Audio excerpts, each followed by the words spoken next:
Bonjour, je me présente, Patrick Dubois. Je suis le géomaticien de la Fédération québécoise des clubs quad. Puis aujourd'hui, je vais vous expliquer les différentes interfaces, la nouvelle application d'iQuad Pro et de iQuad, parce que iQuad aussi va avoir la nouvelle interface lors de sa sortie. Donc, si je démarre iQuad, on voit en partant que l'interface a changé.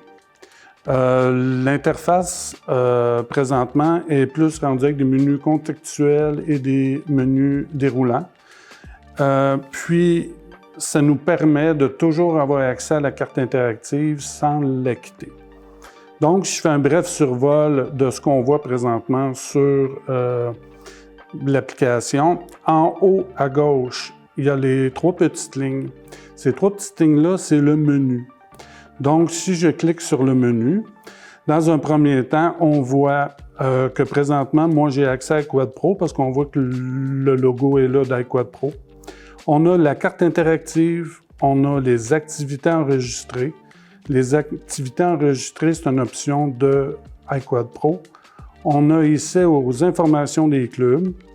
On a accès aux cartes hors ligne et on a accès à la mise à jour des sentiers. Un bref information sur les mises à jour de sentier. Si je clique sur mise à jour de sentier, je force une mise à jour automatiquement. On voit dans le coin, dans l'autre interface, là, on voit sentier. Là, si je me tasse, là, on voit que c'est marqué les sentiers sont en cours de mise à jour.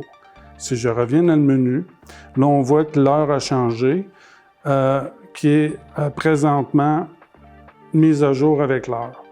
10h24. Les mises à jour se font automatiquement à peu près aux heures, si on ne force pas une mise à jour. Si je poursuis sa carte interactive pour expliquer les autres options, on a le petit i en haut à droite. Si je clique sur le petit i en haut à droite, on voit ici, en cliquant sur Information, on a la légende des sentiers.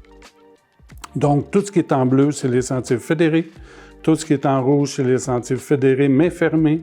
En jaune, c'est tous les sentiers qui sont en avertissement. Un avertissement est là pour signifier au quadiste qu'il y a une entrave ou quelque chose qui doit faire attention. Exemple, un sentier glacé, un sentier peut-être un peu plus accidenté ou même un sentier avec des travaux forestiers. Par la suite, on a tout ce qui est l'état du surfaçage. Ça, c'est un bouton qu'on active aussi pour trouver l'état du surfaçage que je vais vous montrer tantôt. Donc, en bleu, c'est de 0 à 12 heures que c'était surfacé ou entretenu. En rose, c'est de 12 à 24 heures. Et en violet, c'est de 24 à 48 heures. Qui a eu un entretien de sentier surfacé ou un entretien pour les sentiers d'été.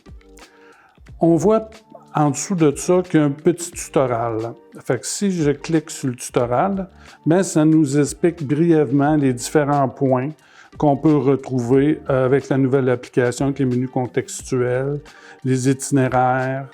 Bon, là, on peut faire un itinéraire à partir aussi d'une adresse qu'on ne pouvait pas faire avant. Il nous montre ici comment débuter un itinéraire avec départ et arrêt. La même affaire qu'on peut resélectionner un itinéraire par après pour la faire afficher avec l'option Pro. Et aussi, on peut voir les détails de l'itinéraire. Donc, je vais fermer cette fenêtre. Je vais revenir dans le bouton Information. Et la dernière information qu'on retrouve dans cette option-là, c'est les messages de la FQCQ. Soit qu'il y a une mise à jour de sentier, soit qu'il y a une information qu'il faut faire circuler rapidement. C'est avec ce média-là qu'on utilise, qui fonctionne sur l'application iQuad et sur iQuad Web, qui est la carte interactive. Si je regarde en bas, ça c'est le menu contextuel qui marche en glissant le doigt vers le haut. Donc, si je m'en vais comme à explorer les alentours et je glisse le bouton par le haut, là, j'ai accès au menu contextuel. Et dans un premier temps, on voit notre latitude, longitude, notre point qu'on est en tout temps. Ce qui est intéressant ici, si je glisse mon doigt de la droite vers la gauche, j'ai accès à tous les points d'intérêt. Donc, par exemple, si je m'en vais voir les refuges, je veux savoir le refuge qui est le plus près du point où je me situe présentement, qui est au bureau de la Fédération, à Baudé-Filion. Donc, je clique sur Refuge. Donc, le refuge le plus près de moi, c'est le refuge Alain Belle-Île.